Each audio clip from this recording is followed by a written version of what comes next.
Amanhã às 5 horas da tarde, a seleção brasileira volta a campo, dessa vez para enfrentar a Noruega pelas oitavas de final da Copa do Mundo. E o Carlo Ancelotti já sabe qual escalação ele vai colocar em campo. E eu vou te mostrar qual é essa escalação e o porquê da escolha desses jogadores. Beleza? Só é importante que tu deixe o like aí no início do vídeo para o YouTube entender que o nosso conteúdo é de qualidade e que tu clique nesse botão de hypar para o YouTube impulsionar o nosso conteúdo. Isso custa R$0. Beleza? Agora sim, vem comigo. E essa é a provável escalação da seleção brasileira para o jogo de amanhã contra a Noruega. Obviamente é um confronto difícil, a Noruega tem bons jogadores, tem um bom time, mas eu acredito que a seleção brasileira tem totais condições de sair vencedora desse confronto. E o Ancelotti optou por uma escalação um pouco diferente, podemos dizer, para esse jogo. Pelo menos é o que está sendo dado nas prévias, segundo os treinos dele aplicados durante essa semana. Então a seleção brasileira vai com o Alisson como seu goleiro titular, e o Alisson é o goleiro da Premier League que menos sofre gols do Haaland em número de partidas. Ele tem um aproveitamento muito bom, então esse é um ponto positivo para a seleção brasileira. O Alisson é muito respeitado fora do Brasil, então é um cara que passa medo sim para os adversários quando está em situações cara a cara contra os seus oponentes. Na lateral direito, o Danilo será mantido como titular, por mais que o Danilo talvez não seja o lateral ideal para a seleção brasileira, podemos dizer que é a opção que tem no momento. Então Danilo vai jogar como titular. E aí a dupla de zaga será o Marquinhos e o Gabriel Magalhães. Eles que terão o papel de marcar o Haaland, não só de marcar o Haaland, né, que é o principal jogador, mas marcar também essa estrutura ofensiva da seleção da Noruega. Mas obviamente eles são os caras que vão ter mais embates contra o centroavante norueguês, principalmente o Gabriel Magalhães. O Gabriel Magalhães, desde os tempos de Arsenal, né, recentemente na Premier League, sempre teve essa briga, assim podemos dizer no bom sentido, com o Haaland, para conseguir marcar o atacante norueguês. E amanhã eles têm essa missão muito importante. A seleção brasileira vai dar um passo à frente para se classificar se sair baliza zero desse jogo. Na lateral esquerda, quem vai jogar como titular é o Douglas Santos, e o Douglas Santos vai ter um papel importante na hora de marcar o Sorloth, que é um centroavante que atua pela ponta aqui e vai cair nesses embates contra o Douglas Santos. E ele tem uma jogada de tentar muito sustentar o contato. Como ele tem 1,95 m de altura, ele realmente abre ali o corpo e tenta sustentar para jogar para os meias que estão vindo de frente. Então essa é uma jogada muito forte da Noruega, e como o Douglas Santos é um jogador, digamos que mais fraco fisicamente, pode ser um embate que a Noruega leve vantagem.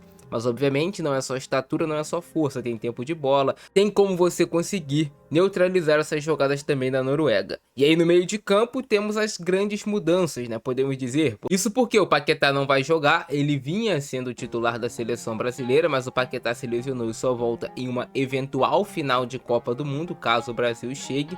Então assim, podemos dizer que o Paquetá praticamente está fora dessa Copa. Mesmo se ele chegar para jogar a final, vai ser para ficar no banco de reservas, não vai estar inteiro fisicamente. Então o Ancelotti optou por manter o Casemiro como esse primeiro volante, Casemiro que vem de gol marcado. Bruno Guimarães vai jogar como esse camisa 8, mas que tem uma função de um meia quando a seleção brasileira tem a posse de bola, eu vou mostrar para vocês daqui a pouco. E ele optou pelo Gabriel Martinelli. O Martinelli entrou muito bem no último jogo contra o Japão, e existe uma explicação por trás dessa escolha do Martinelli. Porque quando você coloca o Martinelli em campo, você deixa o teu time mais híbrido. O que eu quero dizer com isso? A seleção brasileira pode estar atuando nesse 4-3-3, com o Martinelli fazendo essa função aqui no meio de campo, mas ao mesmo tempo a seleção brasileira rapidamente pode mudar para um 4-2-4, adiantando aqui, por exemplo, o Vini por dentro, o Martinelli na ponta, ou o Martinelli por dentro e o Vini na ponta. Isso pode alternar. E rapidamente você tem uma dupla de volantes com Bruno Guimarães e Casemiro, e você tem esses 4 jogadores na frente. Então essa escolha pelo Gabriel Martinelli, ela te dá muito essa manipulação durante a partida. Você pode mudar rapidamente o seu sistema tático. Fora isso também, a escolha pelo Gabriel Martinelli é pelo fato do Martinelli ser um jogador que ele ataca bem nesse meio espaço aqui. E volto a repetir, ele tem muito disso aqui, né? Com esses 3 caras, com o Matheus Cunha, com o Martinelli e com o Vinícius Júnior, eles vão trocar de posição a todo momento, porque todos eles podem jogar mais centralizado, um pouquinho mais por dentro, mas todos eles também podem cair mais pelo lado do campo. Então isso deixa a seleção brasileira mais móvel e mais flexível, e também um time mais ofensivo. Quando você coloca um jogador que de origem é ponta para fechar aqui esse losango no meio de campo que ele gosta, né, com o Matheus Cunha, vou até mostrar aqui para vocês. E aí quando ele coloca um ponta, né, no caso o Gabriel Martinelli, para fechar esse losango no meio de campo, ele vai querer ter o Martinelli atacando nesse meio espaço, o Matheus Cunha sendo essa ponta do losango aqui flutuando entre linhas do adversário, o Bruno Guimarães funcionando como outro meia aqui pelo lado direito, mais próximo do Ryan, para dar apoio nessas tabelas. O Danilo pode chegar também para fazer essas triangulações, e o Casemiro sendo esse jogador de maior sustentação. O Douglas Santos apoiando aqui um pouco mais, podendo dar essa amplitude, mas também podendo atacar um pouco mais por dentro e dar mais peso na última linha. E o Vinícius Júnior fazendo esses movimentos, de dentro, fora também. A mesma coisa, o Martinelli pode alternar aqui com o Vinícius Júnior, o Matheus Cunha também. Então ele tem muita movimentação. Podemos dizer que os caras que são mais fixos aqui do ataque da seleção brasileira são o Bruno Guimarães, que ataca bastante por aqui no meio espaço, e o Ryan, que vai dar amplitude. Mas mesmo o Ryan dando amplitude, em muitos momentos o Ryan puxa para o meio também, o Bruno baixa um pouquinho, o Ryan vai puxar um pouco mais para o meio, para dar esse corredor lateral para o Danilo fazer os ataques também da seleção brasileira. Mas a ideia de você ter o Martinelli é essa, é você ter um atacante, de fato, um cara com bom poder de definição atacando nessa janela aqui, entre lateral e zagueiro adversário, jogando nesse meio espaço, um cara que tem essa capacidade de força, de velocidade, e que além de tudo ele já demonstrou também no último jogo que ele define bem o Gabriel Martinelli. Então ele vai ter o Matheus Cunha fechando essa ponta aqui do losango e fazendo esses 4 jogadores por dentro. O Vinícius Júnior pode dar amplitude, já falei para vocês, mas o Vinícius faz muito esses movimentos aqui também. O que muda em relação a você não ter o Paquetá? O Paquetá é muito mais organizador do que o Gabriel Martinelli, mas aí eu enxergo que em muitos momentos também o Matheus Cunha pode descer, pode baixar para ser um pouquinho mais um organizador.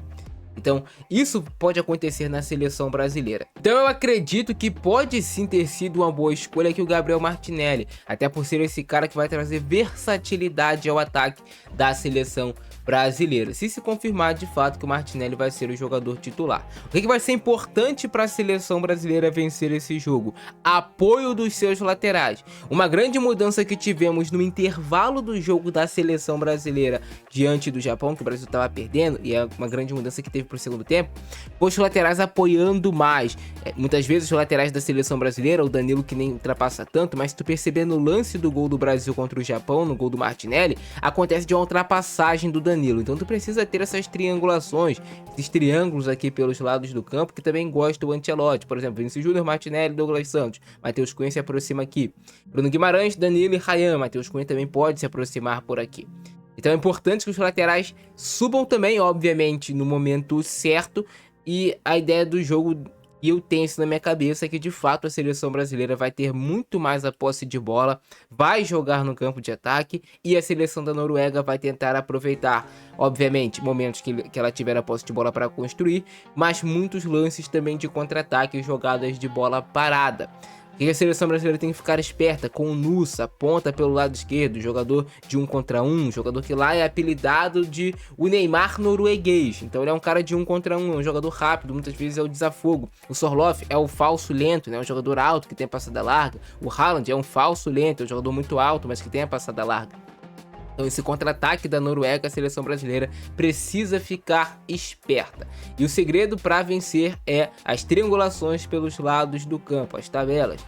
A seleção da Noruega, que marca em um 4-1-4-1, tem dificuldade muitas vezes de marcar essas tabelas rápidas pelos lados do campo. E a seleção brasileira tem bons definidores. Ryan é um cara que define bem, que se uma tabela sair boa ele pode finalizar pro gol. Vinícius Júnior a mesma coisa também. Gabriel Martinelli, Matheus Cunha. A seleção brasileira tem mais material humano, mas essa é a provável escalação. Alisson, Danilo, Marquinhos, Gabriel Magalhães, Douglas Santos, Casemiro, Matheus Cunha, Bruno Guimarães, Martinelli, Vinícius Júnior e Ryan. O que pode mudar ainda, né, seria uma entrada do Danilo Santos, o Danilo do Botafogo no lugar do Martinelli, mas parece que de fato o Ancelotti vai para cima nesse jogo, vai buscar que a seleção brasileira tenha o protagonismo nessa partida, também já imaginando um cenário de uma Noruega com um bloco um pouco mais baixo. E aí você ter um cara que define bem, assim como o Martinelli, pode fazer a diferença. Acham que essa é a escalação correta para a seleção brasileira vencer? E comentem embaixo também o palpite de vocês para essa partida. Beleza? Eu fico nessa. Abração do Francesco. É nóis e fui.